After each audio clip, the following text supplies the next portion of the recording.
하나님께서 오늘 우리에게 주시는 말씀 구약성서 창세기 6장 13절에서 22절 말씀입니다.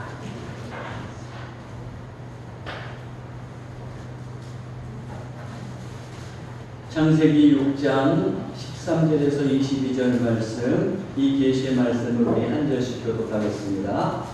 하나님이 노아에게 이르시되 모든 혈 믿는 자의 포악함이 땅에 가득함으로 그 끝날이 내 앞에 이르렀으니 내가 그들을 땅과 함께 멸하리라.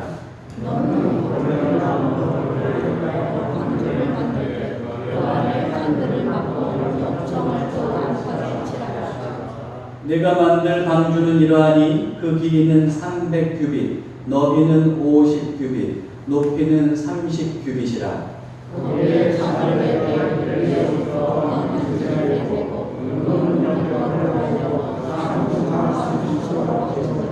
내가 홍수를 땅에 일으켜 무릇 생명의 기운이 있는 모든 육체를 천하에서 멸절하리니 땅에 있는 것들이 다 죽으리라.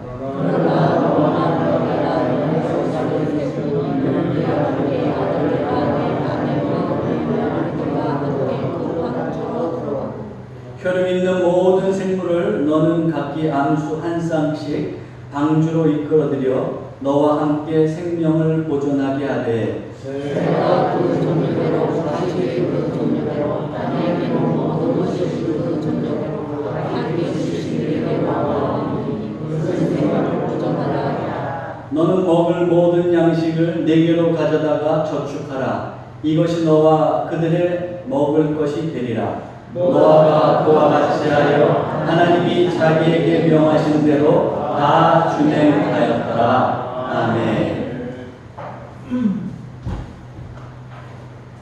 할렐루야. 네, 한 주간 또 어떻게 건강하게 지내셨는지요? 네, 모두 이제 더위 막바지인데 또 건강하게 믿음으로 승리하며 살아가시기 바랍니다.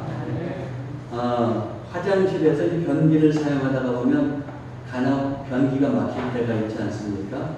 특히 손님이 다녀갔는데 변기가 막히면 참 난감합니다. 미안해하는 손님에게 애써 괜찮다고 얘기는 하지만 그 일을 처리할 걸 생각하면 암담해지죠. 저도 그런 경험을 한 적이 있습니다. 급한 대로 철물점을 찾았어요. 그래서 이제 그 뚫는 기구 2개를 샀습니다. 전통적으로 이렇게 둥그렇게 고무 달린 거 하고 또 최신형이라고 하는 것을 이제 돈을 주고 샀습니다.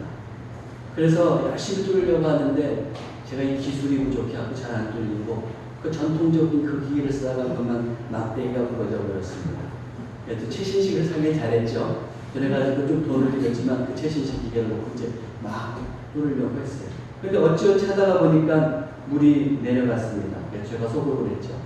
야, 역시 비싼 게 좋긴 좋구나. 그러면서 이제 잘 넘어갈 수 있었습니다. 또 언제 쓸지 모르니까 그 비싼 기계를 잘 보관해 두었습니다. 그런데 그리고 몇 달 후에 이 기계를 또 사용할 기회가 생겼습니다. 그 친한 손님이 오셨다가 또 변기를 누군지는 저에게 개인적으로 말씀드렸어요. 또 막아버린 거예요. 그래서 이제 그 샀던 그 기계가 생각이 나서 그걸 가지고 뚫는데 이번에는 좀 지난번에 한번 뚫은 기억이 있으니까 그래도 좀 덜 당황을 했어요. 근데 이게 웬일입니까? 뚫으려고 그러는데 1시간이 지나도 뚫리지가 않아요. 사투를 벌이는데 뚫리지가 않습니다. 그러다가 곰곰이 생각했어요. 이걸 어떻게 하면 잘 뚫어볼 수 있을까? 그러다가 설명서를 좀 봐야 됩니다. 설명서. 지난번에는 그냥 어떻게 코끼리가 뒷걸음치다가 쥐를 잡은 걸로 우연히 뚫었는데 그렇게 하면 안 되고 설명서를 잘 봐야겠다. 그리고 이제 매뉴얼을 봤어요. 그랬더니 그 기계를 끝까지 깊숙이 집어넣고 앞뒤로 이제 밀었다가 당겼다가 하라고 써있더라고요. 그래서 그 매뉴얼대로 그대로 설명서대로 제가 아주 깊숙이 넣고 했더니 물이 콸콸콸 하면서 싹 내려갔습니다. 제가 그때 느꼈던 게 있어요. 시원하게 이제 시원한 생각이 들면서도 느꼈던 게 뭐냐면 설명서가 중요합니다. 여러분들 물건 좋은 거 사셨을 때 꼭 기억하세요. 설명서를 잘 보세요. 좋은 물건을 샀다가도 그 설명서를 잘 보지 않아서 제대로 활용하지 못하는 경우도 많이 있습니다. 그런데 여러분, 구원에 있어서도 마찬가지입니다. 구원의 설명서가 중요합니다. 잘못된 구원 설명서를 가지고 있는 사람은 구원받기가 힘들어요.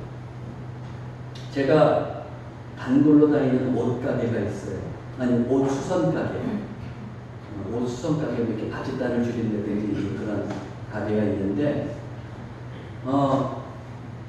그분이 보니까 옷 수선하는 분이 아주 솜씨가 좋은데 우연히 얘기하다가 보니까 신천지에 가서 성경 공부를 한다는 거예요. 제가 얼마나 안타까웠는지 모릅니다. 잘못된 구원 설명서를 갖고 있으니까 어떻게 되는 거예요? 이만희가 하나님이 아닌 이상은 그 사람은 구원받기 힘들어지는 겁니다. 여러분은 제대로 된 구원 설명서를 간직하고 계신지요? 저는 오늘 말씀을 통해서 하나님의 구원과 관련해서 좀 살펴보려고 합니다. 오늘 본문은 우리가 다 알듯이 하나님께서 이제 노아에게 홍수 심판을 예고하시면서 방주를 만들라고 하는 그런 명하시는 내용을 기록하고 있습니다. 이 노아의 방주 사건은 어떻게 보면 구원의 예표가 됩니다.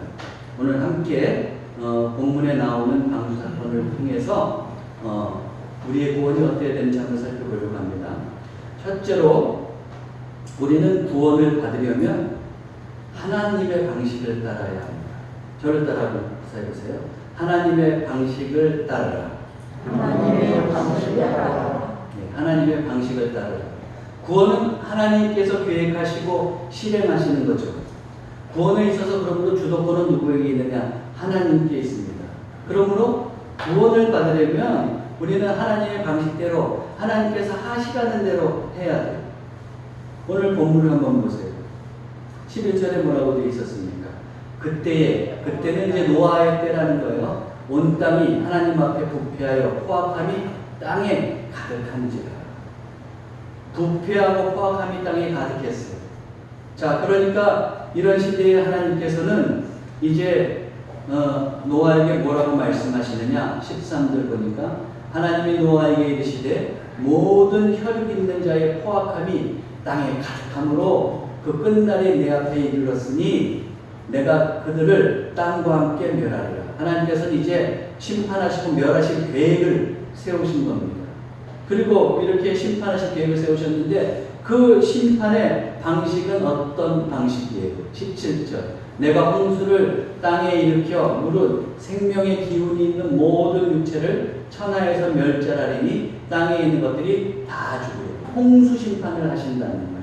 그렇죠? 그래서 이제 땅에 있는 것들을 다 멸절하겠다 그렇게 말씀하세요. 그리고 하나님은 노아에게 이 홍수 심판을 하는데 대비해서 이제 방주를 만들라고 그러시죠. 어떻게 만들라고 했어요? 14절 보니까 너는 고페르나무로 너를 위하여 방주를 만들 때 그 안에 칸들을 막고 역청을 그 안팎에 칠하라. 이 고페르나무라고 하는 것은 뭐냐면 나무에서 진이 많이 나오는 그런 내구성이 좋은 나무라는 거 추측하고 있어요. 우리 이전 번역 개역 성경에서는 잣나무로 번역했는데 정확하게 얘기하면 잣나무는 아닙니다. 무슨 나무인지 정확하게는 알 수 없어요. 근데 이런 고페르나무로 방주를 만들라고 하고 이제 역청을 안팎에 칠하라 그랬어요. 역청이라고 하는 것은 송진과 같은 그 수지, 나무에서 나오는 기름으로 만든 아스팔트입니다. 그걸로 도로 포장을 하든지 방수 등의 재료로 사용하는 건데 어때요? 이제 나무로 다 이렇게 방주를 만들었어도 그 사이사이로 이제 물이 새어 들어올 수 있으니까 어떻게 합니까? 방수 작업을 하기 위해서 역청으로 다 사이사이를 안팎으로 바르라고 그렇게 하나님께서 세세하게 명하고 계십니다. 자, 그러면 하나님께서 명하신 방주의 규모는 어느 정도입니까? 15절, 16절. 네가 만들 방주는 이러하니 그 길이는 300규빗, 너비는 50규빗, 높이는 30규빗이라. 거기에 창을 내되 위에서부터 한 규빗에 내고 그 문은 옆으로 내고 상중하 3층으로 할지니라 그랬어요. 규빗이라고 하는 것은 요 팔꿈치에서부터 요 중지 끝까지를 얘기합니다. 그러므로 사람에 따라서 길이가 좀 달라지죠. 근데 평균 우리는 보통 얼마 잡고 있냐면 약 45cm를 잡고 있어요. 근데 이게 히브리어로는 암마인데 암마에는 큰 암마가 있고 작은 암마가 있습니다. 아주 드물게 큰 암마가 있는데 그것은 옛날에는 척이라고 썼고 에스겔에 나오는데 요즘은 바뀌어서 자라는 말로 쓰는데 규빗이 요 팔꿈치에서부터 중지까지라고 하면은 여기에 손바닥 가로 길이를 더한 거. 그래서 한 53cm. 요거를 이제 큰 규빗 또는 큰 큐빗 또는 큰 암마라고 볼 수가 있어요. 근데 요거는 많이 쓰이지는 않아요. 보통 우리가 쓰는 이 규빗 한 45cm가 많이 쓰입니다. 자, 그런데 그렇게 보면 이 방주의 크기는 어느 정도냐 하면 길이가 약 한 135m, 폭이 22m, 높이가 13m에 달하는 겁니다. 농구장 20개를 이제 10개씩 이렇게 이열로 배열한 규모라고 볼 수가 있습니다. 근데 이 방주는 3층으로 되어 있죠. 상중하 3층으로 되어 있어요. 그리고 창을 내라고 하나님께서 말씀하셨는데 거의 뭐냐면은 그 꼭대기 천장에서 이제 지붕에서 붙어서 그 창을 하나 내라고 했어요. 그리고 나서 어떻게 되냐면 옆에 문을 하나 내라고 그렇게 하나님께서 방주를 만들라고 말씀하셨어요. 여기서 보듯이 하나님은 홍수로 심판하시기로 작정하시고 방주를 통해서 이제 노아와 그리고 노아의 가족 그리고 생물들을 구원하시기로 하셨는데 이런 하나님의 심판과 구원의 계획에 대해서 노아가 아니 왜 홍수 심판하셨는데요? 아니 그리고 왜 꼭 심판하시는데 구원하시는데 방주를 만들어서 꼭 방주에 들어가야 됩니까? 그렇게 질문할 수 없어요? 없어요? 없죠. 하나님께서 심판하시기로 하시고 그렇게 구원하기로 계획을 작정하셨으면 노아는 따라가면 되는 거예요. 그렇죠. 노아가 하나님의 방식대로 따르지 않으면 어떻게 됩니까? 구원받지 못하는 거예요. 구원받으려면 노아는 그 하나님의 말씀을 따라가야 돼요. 오늘날 우리도 마찬가지예요. 우리도 언젠가는 하나님의 심판대에 서게 될 겁니다. 여기서 구원받고 하나님 나라에 들어가려면 하나님의 방식을 따라야 됩니다. 왜 하나님의 구원의 방식이 이런 식이냐고 이의를 제기할 수가 없습니다. 죄인으로서 우리는 하나님께서 원하시는 방식을 따라서 구원을 받아야 되는 겁니다. 여러분 한번 생각해 보세요. 여러분이 어떤 일행과 함께 산행을 하고 있어요. 근데 날이 갑자기 어두워졌어요. 그래서 어떻게 되냐면은 이 길을 분간하기가 어려워졌습니다. 그런데 마침 그 일행 가운데 아주 산을 잘 타면서 그 산의 지리에 대해서 바삭하게 알고 있는 한 산지기가 있었다고 생각해보세요. 그렇다면 우리 여러분을 비롯한 모든 일행은 그 산지기를 따라가야 되는 거예요. 근데 그 산지기가 산을 올라가고 있어요. 근데 내 생각에는 내려가야 살 것 같아요. 그럼 산지기한테 아니 왜 내려가지 않고 올라가요? 그런다거나 아니 당신 올라가셔. 나는 내려가겠어. 내려가면 어떻게 됩니까? 그 사람 길을 잃는 거예요. 잘못하면 낙상할 수도 있습니다. 안전하게 산에서 내려오려면 그 산지기를 따라가야 되는 거죠. 거기에서는 이의를 제기할 수가 없는 겁니다. 우리의 구원도 마찬가지입니다. 하나님은 이미 우리를 구원하기 위한 설계도를 가지고 계시고 그 설계도대로 우리를 지시하세요. 그런데 우리가 왜 그런 식으로 하세요? 왜 그렇게 하세요? 이의를 제기할 수 없고 반대할 수가 없는 거예요. 왜냐하면 구원의 주도권은 아까도 말씀드렸듯이 하나님께 있기 때문에 우리는 그죠? 그 계획대로 따라가면 구원받을 수 있는 겁니다. 때때로 어떤 사람들은 이렇게 얘기해요. 왜 행한 대로 구원받지 않고 믿음으로 구원받는가? 그래서 불만을 제기할 수 있습니다. 근데 여러분 거기에는 하나님의 뜻이 있어요. 행한 대로 어느 누구도 구원받을 수 있어요? 없어요. 엄밀히 말해서 죄에서 자유로운 사람은 한 사람도 없기 때문에 그렇죠. 하나님은 우리를 너무나도 잘 알고 계세요. 그렇기 때문에 너무나도 잘 알고 계시고 그 깊은 세밀한 배려로 우리를 위한 구원 계획을 다 세워놓으신 거예요. 그러므로 하나님께서 그렇게 정하셨으면 우리는 그 방식을 따라서 살아가면 되는 겁니다. 또 어떤 사람들은 이렇게 얘기하게 돼요. 아니 하나님 심판을 하기로 하셨으면 빨리 심판하시지. 응? 아니 왜 이렇게 자꾸 세상의 심판이 지연되는 거야? 그러면서 불만을 제기할지도 모르고. 옛날에 유대인들도 그랬을지 몰라. 저 이방인들 말고 빨리 우리나 구원하시지 왜 그렇게 심판이 늦어지는 거야? 그랬을지 몰라. 근데 사도 바울이 로마서에서 뭐라고 얘기하고 있는지 아세요? 로마서 9장 20절에서 23절을 보면 이 사람아 내가 누구기에 감히 하나님께 반문하느냐 지음을 받은 물건이 지은 자에게 어찌 나를 이같이 만들었느냐 말하겠느냐 토끼장이가 지는 한 덩이로 하나는 귀 있을 그릇을 하나는 천이 있을 그릇을 만들 권한이 없느냐 여기까지 보세요. 아니 만들어진 물건이 만든 사람한테 나 왜 이렇게 만들어서 이럴 수 있느냐는 거예요. 그 토기는 토기장이한테 뭐라고 그렇게 항의할 수가 없다는 거예요. 토기장이가 그냥 귀 있을 그릇, 천 있을 그릇 만들 수 있다는 게 그 권한이 있다는 거예요. 거기까지 인정하시죠? 그럼 이 문맥으로 봤을 때는 그 다음에 꼭 뭐가 나와야 될 것 같아요?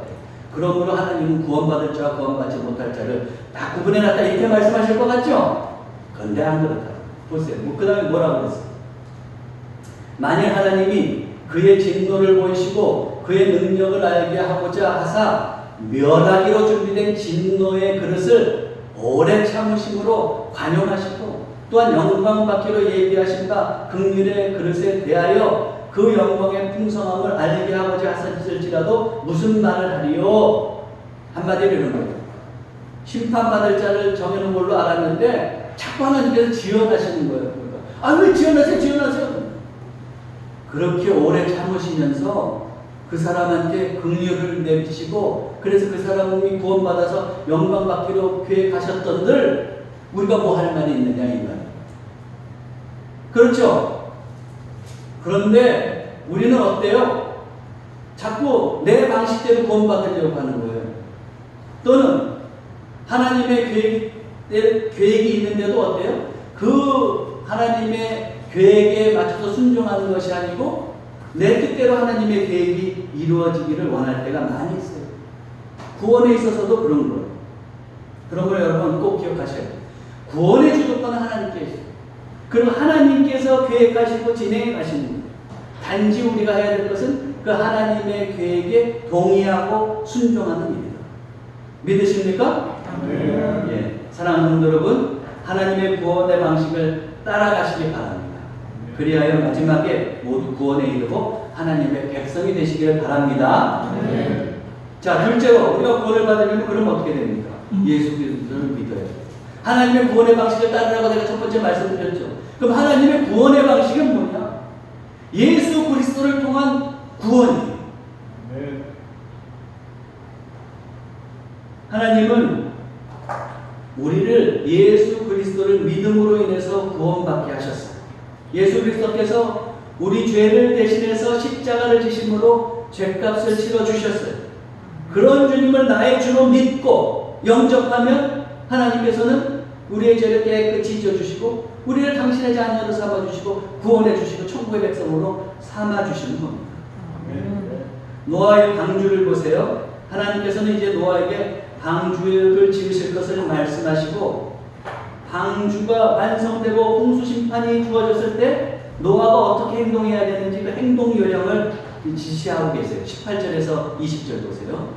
그러나 너와는 내가 내 언약을 세우리니 너는 내 아들들과 내 아내와 내 며느리들과 함께 그 방주로 들어가고 혈육 있는 모든 생물을 너는 각기 암수 한 쌍씩 방주로 이끌어들여 너와 함께 생명을 보존하게 하되 새가 그 종류대로 가축이 그 종류대로 땅에 기는 모든 것이 그 종류대로 각기 둘씩 네개로 나오리니 그 생명을 보존하게 하라. 한마디로 뭐예요? 노아야 너는 이제 방주 다 만들면 홍수 심판이 있을 때 어떻게 해야 되냐? 너의 가족 그리고 암수 한 쌍씩 생물들 다 가지고 들어가. 그러면 산다. 이 말씀 하시는 거예요. 행동 요령을 지금 말씀해 주시고 계세요. 자, 이 말씀을 노아가 들었어요. 그러면 방주로 들어가라 그랬으면 어떻게 해야 돼? 노아가 여기 홍수 심판 받자 구원받으려면 어떻게 해야 돼? 방주로 들어가야 돼. 방주로 들어갈 때 뭘 통과해야 돼? 뭘 통과해야 돼? 여러분 집에 들어갈 때 뭘 통과해요? 문 통과하잖아요. 문. 아까 우리가 말씀에 봤죠? 16절에 뭐라고 그랬어요? 창 하나 내고 문 하나 만든다고 그랬어요. 그렇죠? 거기에 창을 내되 방주라는 얘기예요. 위에서부터 한 규빗 아주 꼭대기죠. 거의 지붕 꼭대기에 한 규빗 밑에 그 창을 내고 그 다음에 어떻게 합니까? 그 문은 옆으로 내고 상중하 3층으로 앉습니다. 옆으로 문 하나를 내는 거예요. 그러면 노아가 다 가족과 생물들과 함께 구원 받으려면 하나님의 말씀을 따라서 방주로 가는데 그 문을 통과해서 들어가요. 다른 문은 없어요. 오직 그 문을 순종해서 열고 들어가야 된단 말이에요. 그렇죠? 우리도 구원에 이르기 위해서 유일한 문을 통과해야 돼요. 그 문이 뭡니까? 누굽니까? 우리 예수 그리스도. 요한복음 10장. 근데 노아는 어떻게 했어요? 다 하나님의 말씀대로 준행하는 거예요. 방주를 만들고 그리고 그렇게 들어가라고 하니까 그 말씀대로 이제 문을 열고 들어가서 어떻게 되는 거예요? 그래서 구원을 받게 되는 거죠. 이거 좋은 말씀이니까 한번 같이 읽어볼까요? 노아가 그와 같이 하여 하나님이 자기에게 명하신 대로 다 준행하였다. 아멘. 여러분도 준행하면서 살아가시기 바랍니다. 그랬어요. 그 문을 통과해서 준행해서 들어갔잖아요. 우리에게도 구원의 문이 있어요. 요한복음 10장 9절 같이 읽어볼까요? 내가 문이니 누구든지 나로 말미암아 들어가면 구원을 받고 또는 들어가며 나오며 꼴을 얻으리라. 여기서 내가 누구예요? 예수님이 문이라 그랬어요. 예수님을 말미암아 들어가야 돼. 그래야 구원을 받는다 그랬어요. 그것뿐만 아니에요. 구원만 받아요. 우리가 예수님과 함께 있으면 들어가며 나오며 꼴을 얻으리라. 주님께서 공급해 주시는 것을 공급받고 살아가요. 이 생에서도 그렇게 살아간다는 것을 주님께서 말씀하고 계십니다. 그래요. 우리는 예수님 문이신 예수님께로 나아가 그 문으로 들어가야 돼요. 그러면 그 문으로 들어간다는 것은 뭘 의미하는 거예요? 요한복음 1장 10절 같이 읽어보시죠. 시작. 영접하는 자, 곧 그 이름을 믿는 자들에게는 하나님의 자녀가 되는 권세를 주셨습니다. 예수 그리스도를 영접하고 믿으라. 그러면 어떻게 되는 거예요? 구원받고 하나님의 자녀가 되는 겁니다. 인간은 어때요? 다 죄인이에요. 그렇죠? 그래서 사도 바울이 그랬잖아요. 로마서 3장 23절. 모든 사람이 죄를 범하였음에 하나님의 영광에 이르지 못하더니. 그러면 그대로 이대로 살면 어떻게 되냐면 고지것대로 살면 죄를 범했기 때문에 우리는 하나님의 심판에 이를 수밖에 없어요. 그리고 심판과 사망이 우리를 기다리고 있습니다. 로마서 6장 23절. 죄의 싹은 사망이요 하나님의 은사는 그리스도 예수 우리 주 안에 있는 영생입니다. 죄를 지었기 때문에 그 값으로 우리는 사망에 이르고 심판을 받을 수밖에 없는 거죠. 자, 그런데 어때요? 하나님께서는 은혜의 선물로 예수 그리스도를 우리에게 보내주시고 우리를 대신해서 십자가를 지시게 하신 겁니다. 그래서 그 예수 그리스도를 믿으면 이제 영생을 얻게 하시는 겁니다. 그래서 베드로전서 3장 18절에 이렇게 얘기했잖아요.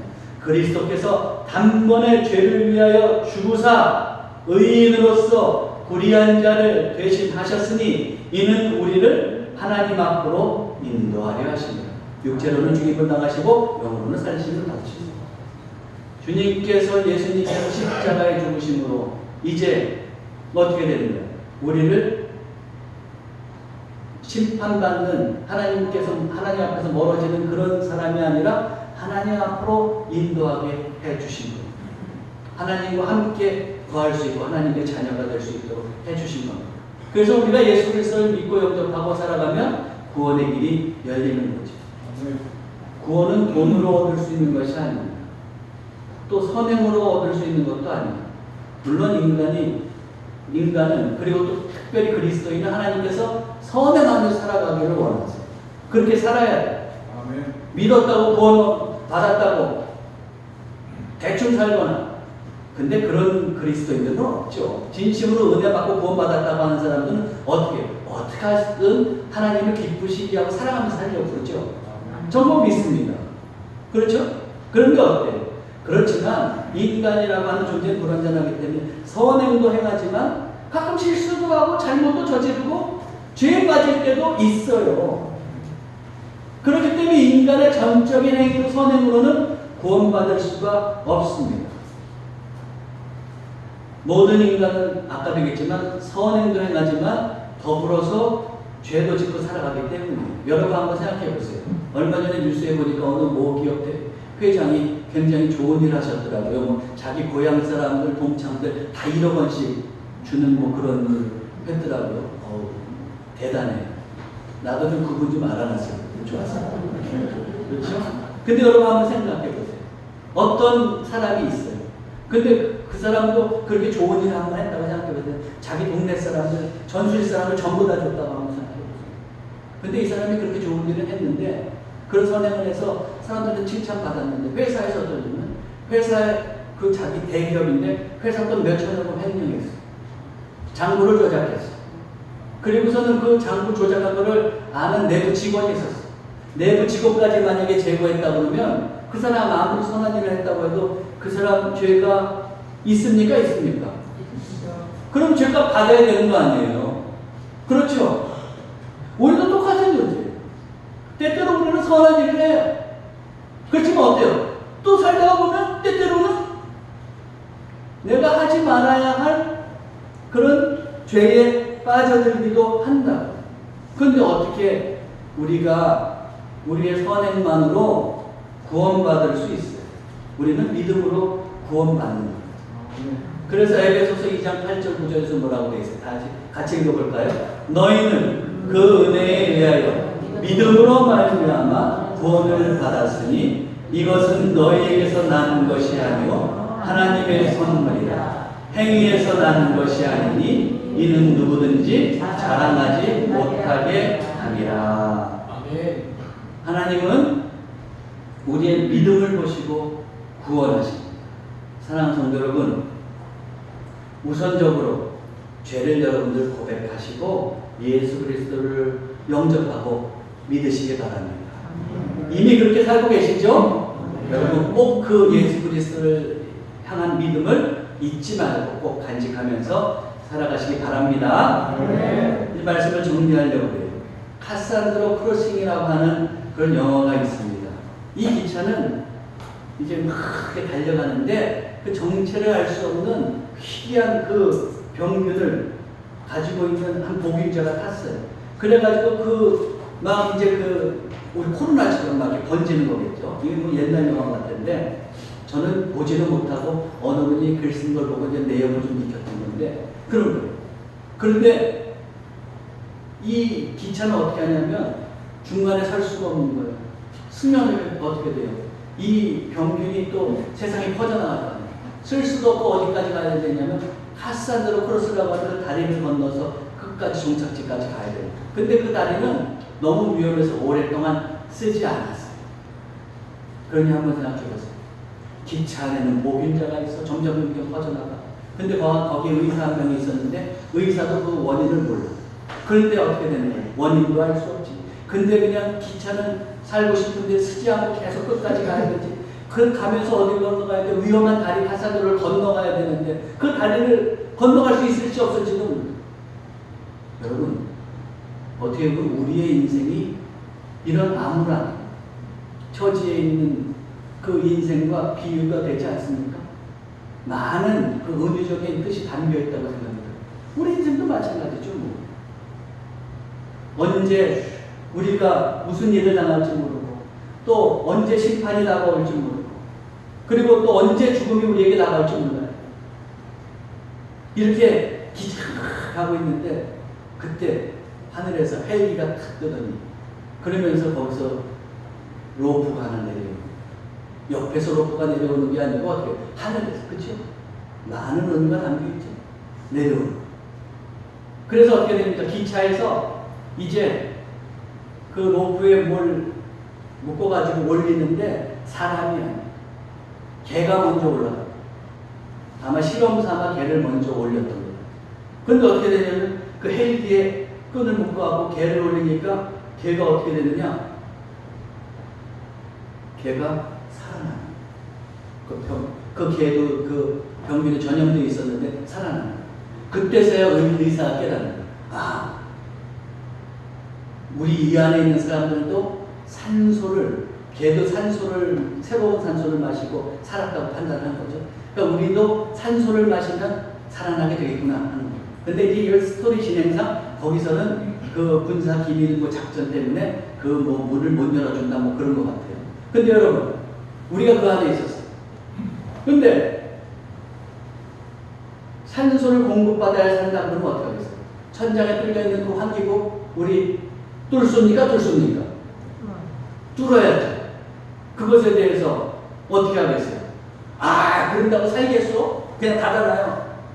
그러거나, 산소 마시고 꼭 그 문을 뚫어야 돼요? 다른 방법 없어? 그럴 시간이 있어요? 없어요? 없죠. 뚫어야 돼요. 우리의 구원도 마찬가지예요. 하나님께서 계획해 놓으신 구원 계획에 우리가 이의를 제기할 수가 없는 거예요. 하나님의 계획과 그 방식을 따라가야 돼요. 그래서 예수 그리스도를 통한 구원, 그걸 우리가 받아들이고 순종하여 예수 그리스도를 믿을 때 우리는 진정 구원받고 천국의 백성이 되고 영생을 얻고 하나님의 영광에 이른다는 것을 여러분 꼭 기억하시고 믿음으로 또 한 주간 살아가시는 귀한 삶이 되시기를 주님의 이름으로 축원합니다. 네. 기도하겠습니다. 사랑의 하나님, 죄인된 우리를 구원하시기 위해 예수 그리스도를 보내주시고 예수 그리스도께서 십자가에 달리심으로 우리의 죄값을 대신 치러주시니 감사를 드립니다. 네. 우리는 죄에서 자유롭지 않기에 우리의 힘으로 구원에 이를 수 없습니다. 저희들 겸손하게 하나님의 구원 방식과 계획에 따르기를 원합니다. 예수 그리스도를 영접하고 믿어 구원에 이르기를 원합니다. 성령님께서 우리의 마음을 주장하사 온전히 하나님의 방법과 계획을 따르게 하시고 예수 그리스도께 적부터 살아가는 복된 인생이 되게 해 주옵소서. 우리 주 예수 그리스도의 이름으로 기도하옵나이다.